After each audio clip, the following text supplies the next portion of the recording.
నమస్కారం. ఇది సంగతికి స్వాగతం. ఏసం విదంతి వేదేశ తస్మాత్ వేదస్య వేదత. అవసరమైన జ్ఞానాన్ని ఇచ్చి అజ్ఞానాన్ని దూరం చేసే ఆధ్యాత్మిక ఉపాయమే వేదం. వసుదైక కుటుంబమనే సర్వమానవ సౌభ్రాతృత్వం వాటి సారం. సకల శాస్త్ర సాంకేతికతలకు బీజం. కారణాలేవైనా వేదభూమి భారతావనిలో వేదం జనసామాన్యం నుంచి దూరం జరిగింది. వేదాంగాల్లో నిక్షిప్తమైన అపార జ్ఞానం కొన్ని వర్గాలకే పరిమితమైపోయింది. చతుర్వేదాలు, ఉపనిషత్తులు, పురాణాలు అన్నీ హైందవం మాటున కొన్ని పండిత వర్గాల వద్దే ఆగిపోయాయి.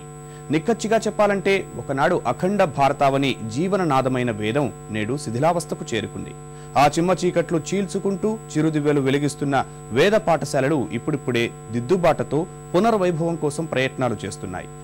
వేదాంగాల విలువల్ని దేదీప్యమానం చేసేందుకు మహారాష్ట్రలోని నాగ్పూర్ ఆర్ష విజ్ఞాన్ గురుకులం 12 ఏళ్ల నిర్విరామ కృషి అదే బాపతులోనిది.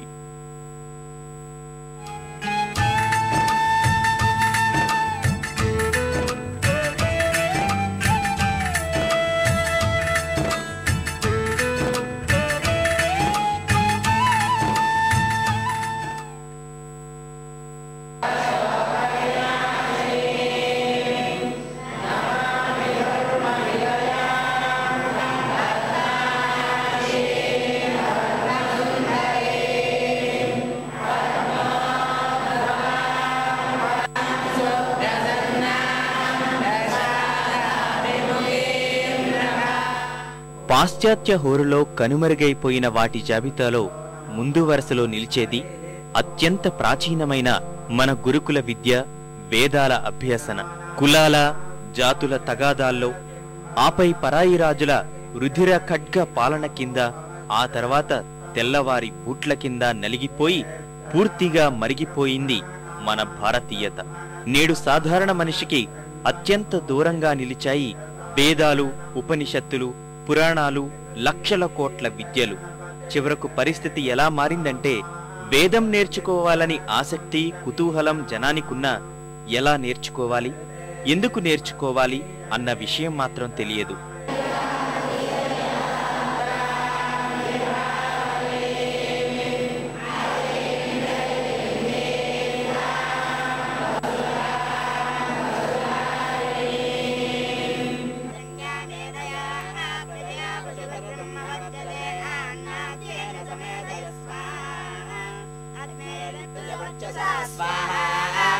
ఋగ్వేదం, యజుర్వేదం, సామవేదం, అథర్వణ వేదము.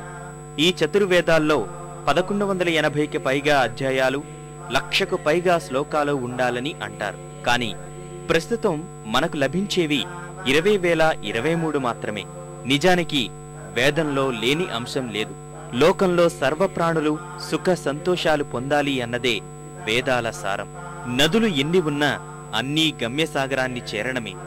పేర్లు వేరైనా దైవం ఒక్కడే. చెట్టు, పుట్ట, రాయి, రప్ప అంతటా విశ్వవ్యాపితం అయినదే దైవం.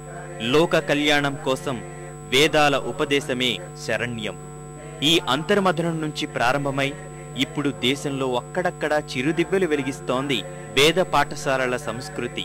ఓం శన్నో మిత్రశం వరుణః శన్నో భవత్వర్యమా శన్న ఇంద్రో బృహస్పతిః శన్నో విష్ణురుక్రమః నమో బ్రహ్మణే నమస్తే వాయో త్వమేవ ప్రత్యక్షం బ్రహ్మాసి త్వమేవ ప్రత్యక్షం బ్రహ్మ వదిష్యామి ఋతం వదిష్యామి సత్యం వదిష్యామి తన్మామవతు తద్వక్తారమవతు అవతు మాం అవతు వక్తారం. ఓం శాంతి శాంతి శాంతి. ఓం శంనో మిత్రః శం వరుణః అంటూ విశ్వశాంతి శ్లోకం ఆలపిస్తున్న ఈ యువతి పేరు మిచికా. వచ్చింది జపాన్ నుంచి. మరి మన దేశంలో ఏం చేస్తోంది? అయినా ఉద్దండులకే పట్టుబడని అలాంటి శ్లోకాల్ని అంత అవలీలగా ఎలా వల్లెవేస్తోంది? ఆ వివరాలు తెలియాలంటే మాత్రం మనం మహారాష్ట్రలోని నాగపూర్కి 40 కిలోమీటర్ల దూరంలోని ఈ వేద విశ్వవిద్యాలయానికి వెళ్లాల్సిందే.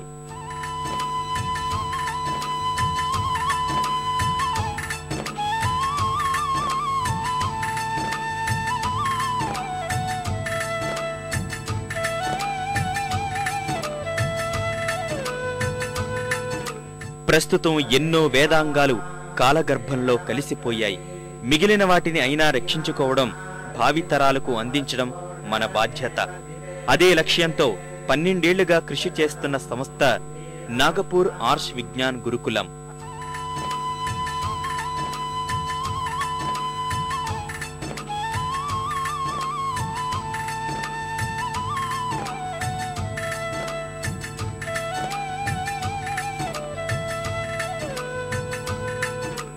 దివంగత సంస్కృత పండితుడైన శ్రీకాంత్ జిక్కార్ 12 ఏళ్ల క్రితం ఈ వేద పాఠశాలను స్థాపించారు. వేదాల విలువ తెలిసిన మాజీ ప్రధాని పివి నరసింహారావు దాని అభివృద్ధికి తన వంతు చేయూతనిచ్చారు. అదే సమయంలో స్వామి దయానంద సరస్వతి డాక్టర్ జిక్కారకు అన్ని విధాలా చేయూతనిచ్చారు. అలా వేద పాఠశాల బోధన మొదలయ్యింది. పురాతన గురుకుల విధానం మాదిరిగానే 12 ఏళ్ల వ్యవధితో సిలబస్ ను రూపొందించారు. ఆసక్తికరమైన విషయం ఏమిటంటే, ఒక్క భారత్ నుంచే కాక మిచికా వంటి వారి రూపంలో విదేశాల నుంచి పెద్ద సంఖ్యలో శిష్యులు వచ్చి చేరారు.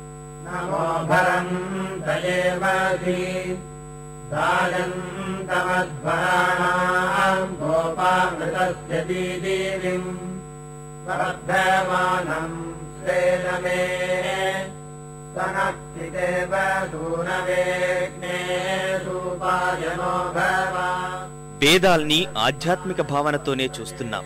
కాని అందులోని శాస్త్ర విజ్ఞానాన్ని అన్వేషించి అధ్యయనం చేసి అందరికీ అందించాల్సిన ఆవశ్యకత ఎంతో ఉంది.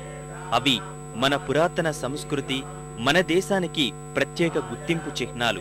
ఇప్పుడు ఒక సైన్స్ అనేటువంటిది ఏదైనా ఒక అంశాన్ని, కనపడేటువంటి అంశాన్ని పట్టుకుని దాని మీద పరిశీలన చేస్తారు. ఇప్పుడు సపోజ్ సూర్యుడి దగ్గరికి వెళ్ళాలనుకోండి, సూర్యుడి యొక్క ఆరాలోకి, ఆర్బిట్లోకి అసలు ప్రవేశించడానికి ముందే కరిగిపోతాడు మనిషి కానీ, యంత్రం కానీ, పరికరం కానీ అన్ని పోతుంది, కోల్పోతుంది దాని ఉనికిని. అయితే సూర్యుడిని దాటి కూడా చెప్పగలిగినటువంటి సామర్థ్యం వేదాలకు ఉన్నాయి. సూర్యుడిలో ఎన్ని ఎలిమెంట్స్ ఉన్నాయి, సూర్యుడి యొక్క తత్వం ఏంటి, సూర్యుడిని దాటి అవతల ఏముందనేటువంటిది, అరుణము, సౌరము, త్రిచ అనేటువంటి అంశాలు, అలాగనే సూర్యుడి యొక్క సూర్య తాపన్య ఉపనిషత్తని, ఇలాగా ఉత్తర తాపన్య ఉపనిషత్తని, చాలా అద్భుతమైనటువంటి ఉపనిషత్తుల ద్వారా, వేద మంత్రాల ద్వారా సూర్యుడి తర్వాత ఉన్నటువంటి అంశాలని కూడా వేదం మాట్లాడగలుగుతుంది. అందువల్లే వీటిని నేర్చుకోవడానికి ప్రపంచవ్యాప్తంగా ఎంతో ఆసక్తి కనబరుస్తారు. అలా చూసిన మన జ్ఞాన సంపదన విలువ తెలుసుకుని వాటిని భవిష్యత్ తరాల కోసం పరిరక్షించుకోవాల్సి ఉంది. ఆ అవసరాన్ని గుర్తించే జిక్కార్ తన కలల్ని సాకారం చేసుకునేందుకు ప్రయత్నాలు ప్రారంభించారు. గురుకులం wherein there is in-depth study of Adhyatma Vidya and the medium of instruction is English. That's an important thing also. People from different states can come. Then the students who are now graduating here after 3 years, and so they are equipped enough to teach, to share the knowledge they have. So they can go back to their own places, they can teach in their own language, native language. వాస్తవానికి వేదాల ప్రభావం మతాలకే పరిమితం కాదు. పాలనా పద్ధతులు, ఆయుర్వేదము, ఖగోళము, దైనందిన ఆచారాలు, ఇలా ఎన్నో నిత్య జీవన కార్యాలు వేదాలతో ముడిపడి ఉన్నాయి. ఆ వివరాలు అన్నీ రేపటి తరానికి తెలియజేసేందుకే 12 ఏళ్ల సుదీర్ఘ కోర్సుతో పాటే 6 నెలల పాటు స్వల్ప వ్యవధి తరగతుల కోర్సులను ఆర్ష్ విజ్ఞాన్ గురుకులంలో నిర్వహిస్తున్నారు. ఇటీవలే ఆ వేద పాఠశాల స్నాతకోత్సవంలో 20 మంది విద్యార్థుల తొలి బృందం 12 ఏళ్ల కోర్సులో పట్టాలు తీసుకుని తమ వేద సంపత్తిని చాటడానికి సిద్ధమయ్యారు. మానవ జీవితానికి సంబంధించి తత్వం, అపార జ్ఞానం వేదాల రూపంలో మనకు ఎప్పటినుంచో అందుబాటులో ఉన్నాయి. కాని ఏళ్ల తరబడి మన వేద సంస్కృతి నిర్లక్ష్యానికి గురైంది. కాని ఇప్పుడు దాని విలువ తెలుసుకుంటున్నారు. భారత్ సహా ప్రపంచం మొత్తం వేదాల అధ్యయనం ప్రారంభించారు. దానికి భారత, విదేశీ శిష్యులకు వేదాలు నేర్పడంలో నాగపూర్ ఆర్ష విజ్ఞాన్ గురుకులం ఎంతో కృషి చేస్తోంది.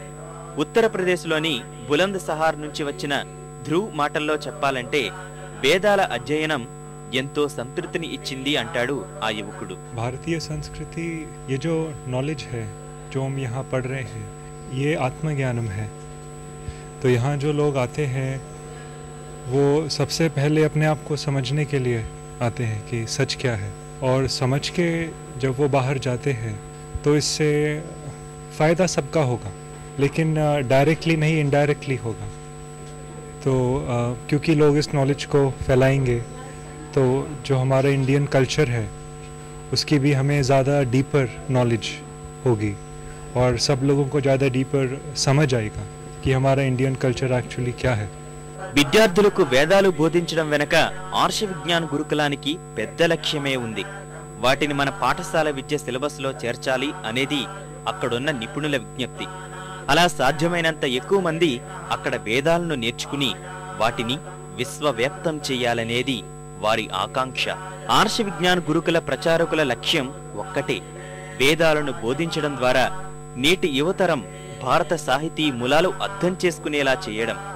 వేదాల సారాంశం చూస్తే వాటిని అధ్యయనం చేయడం ద్వారా శాంతి సామరస్యాలు పెంపొందించవచ్చు. దాని ద్వారా ఈ ప్రపంచం కేవలం మానవ సంతృప్తి కోసం మాత్రమే కాదనే విషయాన్ని వారు తెలుసుకునేలా చెయ్యవచ్చు.